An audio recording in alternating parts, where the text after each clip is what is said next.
召し上がる召し上がる召し上がるមានន័យថាពិសាឬក៏ទទួលទាន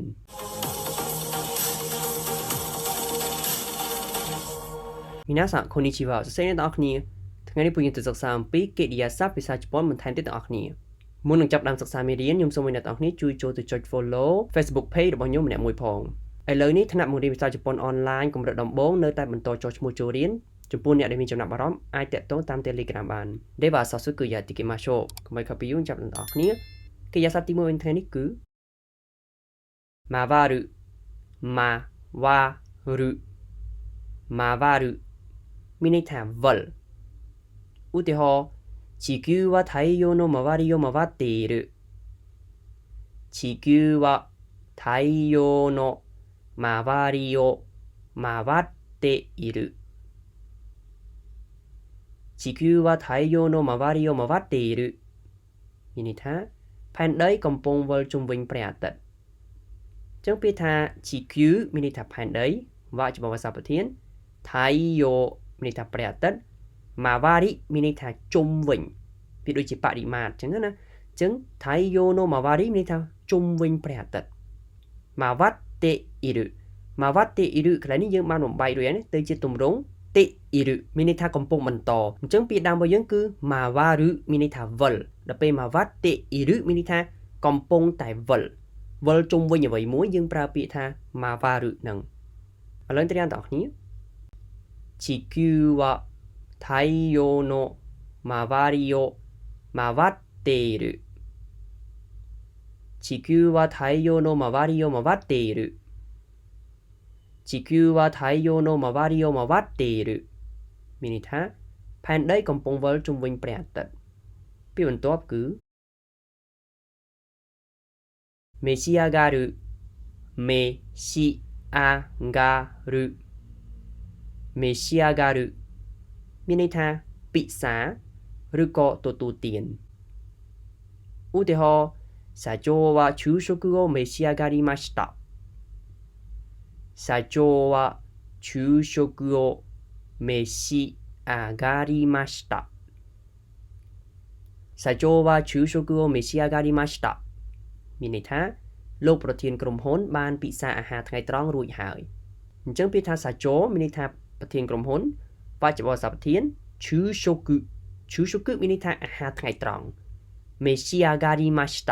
召し上がりましたទាំងអស់នេះគឺជាកិរិយាសព្ទយើងបានបំបែកទៅជាទម្រង់ましたរួចហើយដែលជាទម្រង់គួសមអតីតកាលអញ្ចឹងពាក្យដើមរបស់យើងគឺ召し上がる召し上がるគឺវាមានន័យស្មើជាមួយពាក្យថា食べる食べますនេះគឺញ៉ាំនឹងឯងគ្រាន់តែ召し上がるគឺជាពាក្យគោរពគេហៅថាសុនគេហ្គោនេះជាភាសាគោរពយើងនិយាយទៅកាន់អ្នកដែលមានឋានៈខ្ពស់ដូចជាមេរបស់យើងលោកគ្រូអ្នកគ្រូឬក៏ប្រធានក្រុមហ៊ុនឥឡូវទៅដល់បងប្អូនគ្នា社長は昼食を召し上がりました社長は昼食を召し上がりました社長は昼食を召し上がりましたមានន័យថាលោកប្រធានក្រុមហ៊ុនបានពិសាអាហារថ្ងៃត្រង់រួចហើយចឹងចំពោះពាក្យ召し上がるនេះគឺយើងអត់យកមកប្រើនិយាយជាមួយនឹងមិត្តភ័ក្តិរបស់យើងឬក៏អ្នកដែលយើងស្គាល់ចិត្តស្និទ្ធទេព្រោះពាក្យនេះគឺយើងប្រើបានទៅជាមួយមនុស្សដែលមានឋានៈគឺគេហៅថាជាពាក្យគោរពអញ្ចឹងគេប្រើពាក្យ召し上がるនេះជំនួសឲ្យពាក្យ食べるមួយវិញទៀតពាក្យ召し上がるនេះគឺយើងអាចបកថាផឹកបានដែរយើងអាចបកបានទាំងញ៉ាំបានទាំងផឹកនៅពេលដែលយើងប្រើពាក្យគោរពគឺយើងប្រើតែមួយទេគឺ召し上がるតែនៅពេលដែលយើងនិយាយធម្មតាគឺយើងប្រើដាច់ពីគ្នាគឺ食べるឬមួយក៏飲む食べるគឺញ៉ាំ飲むគឺផឹកតែដល់ពេលយើងចង់និយាយគោរពគឺយើងប្រើតែមួយទេគឺ召し上がるពេលបន្ទាប់គឺ見える見える見えるមានន័យថាមើលឃើញឧទាហរណ៍窓から海が見えます窓から海が見えます窓から海が見えますមានន័យថាមើលឃើញសមុទ្រតាមបង្អួចឬមួយក៏ពីបង្អួចទៅយើងមើលឃើញសមុទ្រអញ្ចឹងពាក្យថា 窓 មានន័យថាបង្អួច からមានន័យថាពីអញ្ចឹង 窓 からមានន័យថាពីបង្អួច 海 មានន័យថាសមុទ្រが見えます見えますគឺយើងបានបំបែកជាទម្រង់ mas ជាទម្រង់គួរសមពាក្យដើមរបស់យើងគឺ見えるមានន័យថាមើលឃើញអញ្ចឹងអីគេមួយが見えるអីគេមួយが見えますមានន័យថាយើងមើលឃើញរបស់មួយហ្នឹងឧទាហរណ៍ថាយើងឈរនៅលើ sky bar អញ្ចឹងវាខ្ពស់ដល់ពេលយើងអើតមើលឃើញទេសភាពទាំងអស់ហ្នឹងគឺយើងអាចប្រើពាក្យ見えるនឹងបានដែរហើយពាក្យហ្នឹងក៏អាចបកក្នុងន័យមួយទៀតយើងមើលឃើញដូចជាអីគេមួយឧទាហរណ៍ថាការស្លៀកពាក់ម្នាក់ហ្នឹងគាត់ស្លៀកពាក់មើលទៅដូចជាអ្នកមានអញ្ចឹងគឺយើងអាចប្រើពាក្យ見えるនឹងបានដូចគ្នាឥឡូវរៀនទាំងអស់គ្នា窓から海が見えます窓から海が見えます窓から海が見えますមានន័យថាមើលឃើញសមុទ្រតាមបង្អួចពាក្យបន្ទាប់គឺ見つかる見つかる見つかるមានន័យថាប្រទះឃើញឧទាហរណ៍新しい証拠が見つかりました新しい証拠が見つかりました新しい証拠が見つかりましたមានន័យថាបានប្រទះឃើញផុសតាំងថ្មីអញ្ចឹងពាក្យថា新しいគឺជាគុណនាមអ៊ីមានន័យថាថ្មី証拠មានន័យថាផុសតាំងអញ្ចឹង新しい証拠មានន័យថាផុសតាំងថ្មីកន្លែងនេះអក្សរ ga នេះគឺខ្ញុំដាក់ពណ៌បៃតងដើម្បីអ្នកនរអស់នេះចំណាំព្រោះកន្លែងនេះ ga នេះគឺយើងប្រើជាមួយពាក្យ mitsukaru នឹងនេះនៅពេលដែលយើងប្រើពាក្យ mitsukaru យើងត្រូវតែប្រើ ga អីគេមួយ ga mitsukaru អញ្ចឹង mitsukarimashita នេះយើងបានបំបែកជាទម្រង់ mashita រួចហើយជាទម្រង់អតីតកាលគួរសមមានន័យថាបានប្រទះឃើញអ្វីមួយអញ្ចឹងប្រទះឃើញអីគឺប្រទះឃើញផុសតាំងថ្មីលក្ខណៈយើងស៊ើបអង្កេតទៅយើងប្រទះឃើញផុសតាំងថ្មីប៉ុន្តែនៅពេលដែលយើងប្រើពាក្យ mitsukaru នេះគឺយើងអត់សំដៅទៅលើនរណាម្នាក់ប្រទះឃើញអីទេមានន័យថាយើងគ្រាន់តែចង់និយាយពីរបស់មួយហ្នឹងគឺវាចេញមកយើងឃើញរបស់ហ្នឹងហ្មងយើងអត់និយាយថាម្នាក់ហ្នឹងគាត់រកឃើញរបស់ហ្នឹងទេណាគឺយើងប្រើក្នុងន័យមួយយើងប្រទះឃើញរបស់ហ្នឹងតែអ្នកណាយកមកដាក់នៅកន្លែងហ្នឹងឬក៏អ្នកណារកឃើញគឺយើងអត់ដឹងទេយើងគ្រាន់តែចង់និយាយថាយើងឃើញរបស់ហ្នឹងចេញមកយើងមើលឃើញរបស់ហ្នឹងអញ្ចឹងយើងប្រើ nani nani ga mitsukaru មានន័យថាយើងឃើញរបស់ហ្នឹងយើងប្រទះឃើញរបស់ហ្នឹងប៉ុន្តែសួរថាអ្នកណាអ្នករកឃើញគឺយើងអត់ដឹងទេឥឡូវត្រៀមទាំងអស់គ្នា新しい証拠が見つかりました新しい証拠が見つかりました新しい証拠が見つかりましたមានន័យថាបានប្រទះឃើញផុសតាំងថ្មីពាក្យបន្ទាប់គឺ見つける見つける見つけるមានន័យថារកឃើញឧទាហរណ៍警察は新しい証拠を見つけました警察は新しい証拠を見つけました警察は新しい証拠を見つけましたមានន័យថាប៉ូលីសបានរកឃើញផុសតាំងថ្មីអញ្ចឹងពាក្យថា警察មានន័យថាប៉ូលីសវចបភាសាប្រធាន新しいមានន័យថាថ្មី証拠ផុសតាំងអញ្ចឹង新しい証拠គឺផុសតាំងថ្មីកន្លែងនេះគឺខ្ញុំដាក់អូពណ៌បៃតងហ្នឹងដើម្បីឲ្យយើងដឹងពីភាពខុសគ្នារវាងមិញហ្នឹង ga ហើយនឹងអូហ្នឹង mitskemashita អញ្ចឹង mitskemashita កន្លែងនេះគឺយើងបានបំបែកជាទម្រង់អតីតកាលដូចគ្នាគឺជាទម្រង់ mashita ហើយពាក្យដើមរបស់យើងគឺ mitsukeru មានន័យថារកឃើញកន្លែងនេះគឺវាអត់ដូចជាមួយពាក្យមុនហ្នឹងទេពាក្យនេះគឺវាជាពាក្យដែលគូគ្នា mitsukaru ហើយនឹង mitsukeru អញ្ចឹងអីគេមួយ ga mitsukaru មុនហ្នឹងលេខ4មិញ mitsukaru គឺ ga តែនៅពេលដែលយើងប្រើ mitsukeru យើងត្រូវប្រើអូយើងត្រូវប្រើអូវិញយើងអត់ប្រើ ga ទេដោយសារអីដោយសារពាក្យ mitsukeru នេះគឺសំដៅទៅលើនរណាម្នាក់រកឃើញអ្វីមួយមុនហ្នឹងទី4មិញខ្ញុំបញ្ជាក់ហើយមានន័យថារបស់ហ្នឹងគឺយើងអត់ដឹងថាអ្នកណារកឃើញទេគឺវាស្រាប់តែលេចចេញមកឲ្យយើងឃើញតែម្ដងយើងគ្រាន់តែដើរទៅយើងឃើញរបស់ហ្នឹងតែយើងអត់មានចង់បញ្ជាក់ថានរណាម្នាក់បានរកឃើញទេតែបើសិនជាយើងចង់និយាយថាម្នាក់នោះបានរកឃើញអ្វីមួយយើងត្រូវប្រើអូ mitsukeru មួយហ្នឹងវិញដោយសារកន្លែងនេះគឺមានពាក្យប៉ូលីសណា警察អញ្ចឹងអ្នកណាអ្នករកឃើញគឺ警察ប៉ូលីសអ្នករកឃើញពេលនោះយើងប្រើ mitsukeru យើងមិនអាចប្រើ mitsukaru បានទេឥឡូវត្រៀមទាំងអស់គ្នា警察は新しい証拠を見つけました警察は新しい証拠を見つけました警察は新しい証拠を見つけましたមានន័យថាប៉ូលីសបានរកឃើញផុសតាំងថ្មី ពាក្យបន្ទាប់គឺ 戻る 戻る 戻る មានន័យថាត្រឡប់ឬក៏វិលវិញឧទាហរណ៍カンボジアに戻る予定ですカンボジアに戻る予定ですカンボジアに戻る予定ですមានន័យថាខ្ញុំមានគម្រោងត្រឡប់ទៅប្រទេសកម្ពុជាវិញឬក៏វិលទៅប្រទេសកម្ពុជាវិញអញ្ចឹងពាក្យថាកម្ពុជាមានន័យថាប្រទេសកម្ពុជាに戻る戻るមានន័យថាត្រឡប់ឬក៏វិលវិញជាកិរិយាសព្ទរបស់យើងក្នុងន័យមួយយើងនៅកន្លែងណាមួយហើយយើងត្រឡប់ទៅរកកន្លែងដើមវិញយើងប្រើពាក្យ 戻るអញ្ចឹងនៅពេលដែលយើងប្រើពាក្យ 戻るហ្នឹងយើងត្រូវតែប្រើបរិវារសព្ទにមានន័យថាយើងត្រឡប់ទៅកាន់កន្លែងណាមួយវិញអញ្ចឹងទៅកាន់ទីកន្លែងយើងត្រូវតែប្រើបរិវារសព្ទにណាអញ្ចឹងកន្លែងនេះករណីយើងនៅជប៉ុនហើយយើងចង់មកលេងខ្មែរយើងអាចនិយាយថា កម្ពុជាに戻るមានន័យថាត្រឡប់មកខ្មែរវិញ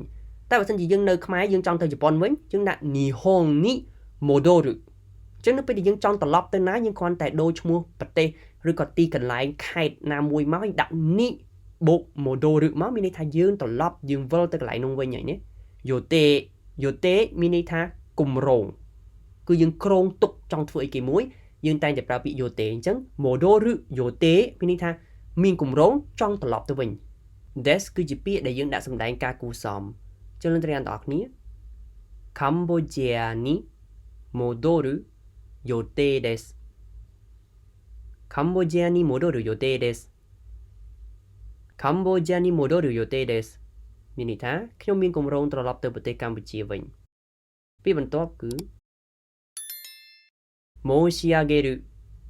申し上げる申し上げるមានន័យថាថ្លែងឬក៏និយាយឧទាហរណ៍私は先生にお礼を申し上げました私は先生にお礼を申し上げました私は先生にお礼を申し上げましたមានន័យថាខ្ញុំបានថ្លែងអំណរគុណទៅកាន់លោកគ្រូអ្នកគ្រូចឹងពាក្យថាវតាជីវៈមានន័យថាខ្ញុំសេនសេមានន័យថាលោកគ្រូឬក៏អ្នកគ្រូអូរេមានន័យថាការអរគុណឬក៏អំណរគុណម៉ូស៊ីអាហ្គេម៉ាស្តាគឺយើងបានបំបែកជាទម្រង់ mashita រួចហើយជាទម្រង់អតីតកាលគួរសមពាក្យដើមរបស់យើងគឺ moshi ageru គឺជាពាក្យមួយបង្ហាញពីភាពដាក់ខ្លួនចឹងនៅពេលដែលយើងប្រើពាក្យមួយនេះវាស្មើនឹងពាក្យថា imas យើងធ្លាប់រៀនហើយមានន័យថានិយាយប៉ុន្តែ imas ហ្នឹងគឺធម្មតាវាអត់មានដាក់ខ្លួនក៏អត់មានលើកដំកើងខ្លួនដែរតែពាក្យ moshi ageru នេះគឺមានន័យថាយើងដាក់ខ្លួនយើងបន្ទាបខ្លួនយើងចុះហើយយើងលើកដំកើងគេអញ្ចឹងពេលនោះគឺយើងប្រើពាក្យ moshi ageru ហ្នឹងធម្មតាជប៉ុនគេមានការបែងចែកពាក្យសម្រាប់និយាយបន្ទាបខ្លួនហើយនិងពាក្យសម្រាប់លើកដំកើងអ្នកដទៃគេហៅថាពាក្យគោរពអញ្ចឹងនៅពេលដែលយើងនិយាយពីខ្លួនយើងបន្ទាបខ្លួនតែនៅពេលដែលយើងនិយាយពីគេគឺយើងលើកដំកើងគេអញ្ចឹងយើងប្រើពាក្យផ្សេងគ្នាឥឡូវទាំងអស់គ្នា私は先生にお礼を申し上げました私は先生にお礼を申し上げました私は先生にお礼を申し上げましたមានន័យថាខ្ញុំបានថ្លែងអំណរគុណទៅកាន់លោកគ្រូអ្នកគ្រូអញ្ចឹងពាក្យ Oreo Moshiagemashita នឹងគឺជាពាក្យមួយដែលគេតែងតែប្រើជាមួយគ្នាតែម្ដងនេះយើងអាចចងចាំវាទុកទៅនៅពេលដែលយើងចង់ថ្លែងអំណរគុណនរណាម្នាក់ក្នុងន័យមួយគោរពយើងប្រើ Oreo Moshiagemashita ឥឡូវទៅមើលពាក្យបន្ទាប់ Mosu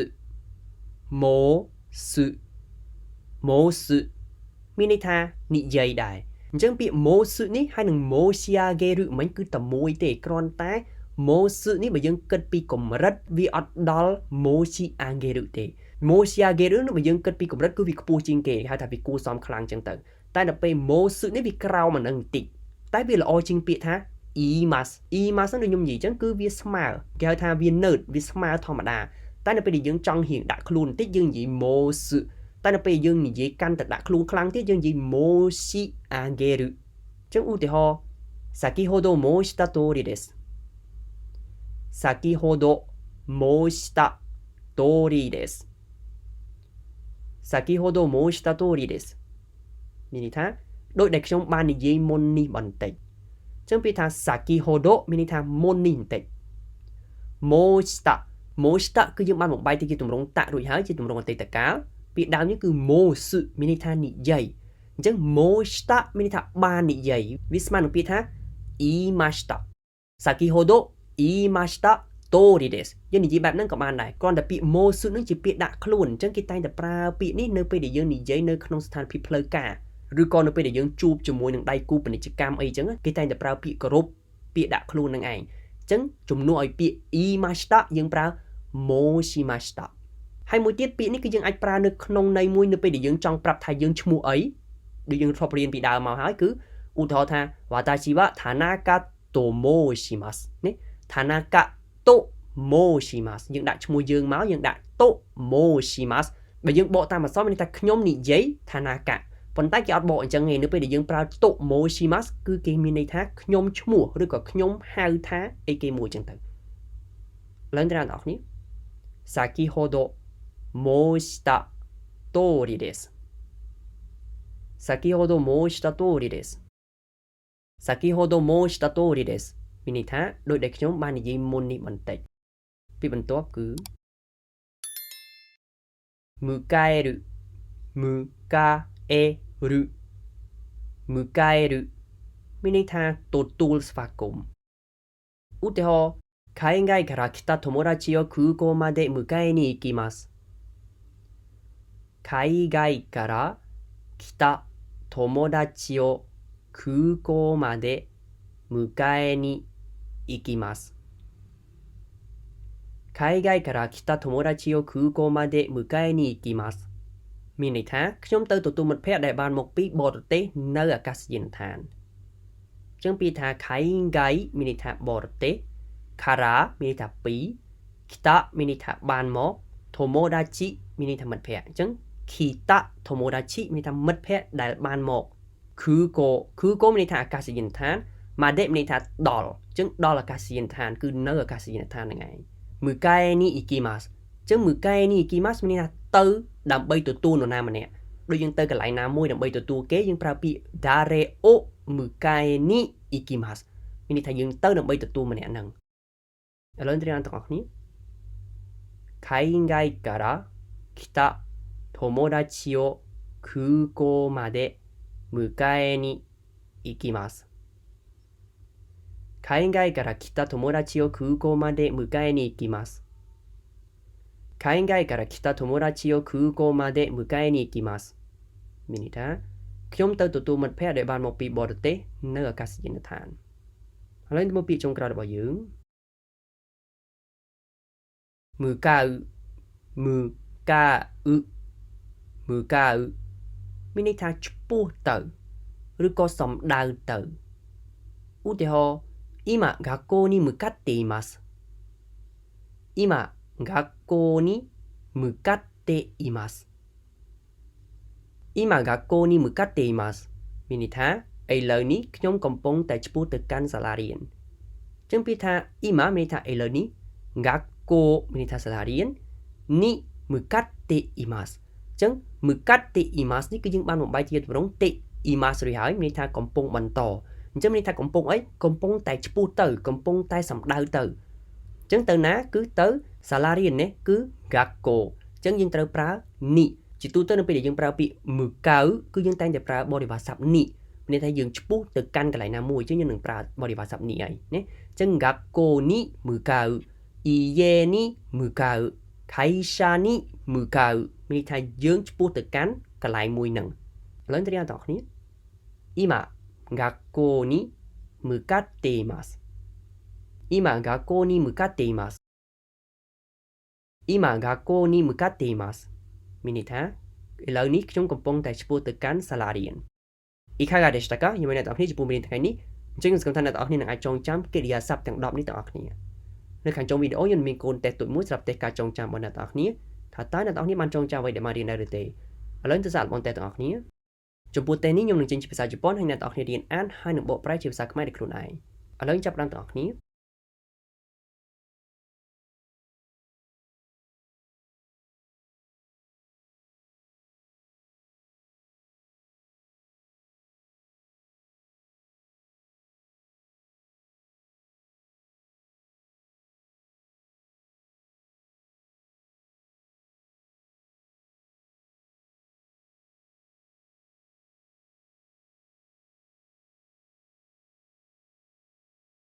ยังไม่អ្នកទាំងអស់គ្នាតើអ្នកទាំងអស់គ្នាឆ្លើយត្រូវទាំងអស់ហើយឬនៅបើអ្នកទាំងអស់គ្នាឆ្លើយត្រូវទាំងអស់មានន័យថាអ្នកទាំងអស់គ្នាបានចងចាំអ្វីដែលបានរៀនរួចហើយចំពោះអ្នកមិនទាន់ឆ្លើយត្រូវអ្នកទាំងអស់គ្នាអាចត្រឡប់មកវីដេអូឡើងវិញហើយត្រឡប់មកធ្វើតេស្តម្ដងទៀតដើម្បីកាន់តែចាប់ចាំពាក្យទាំងអស់នេះそれではまた次回の動画でお会いしましょうご清聴いただきありがとうございましたអរគុណសម្រាប់ការតាមដានអ្នកទាំងអស់គ្នាជួបគ្នានៅវីដេអូក្រោយទៀតបាយ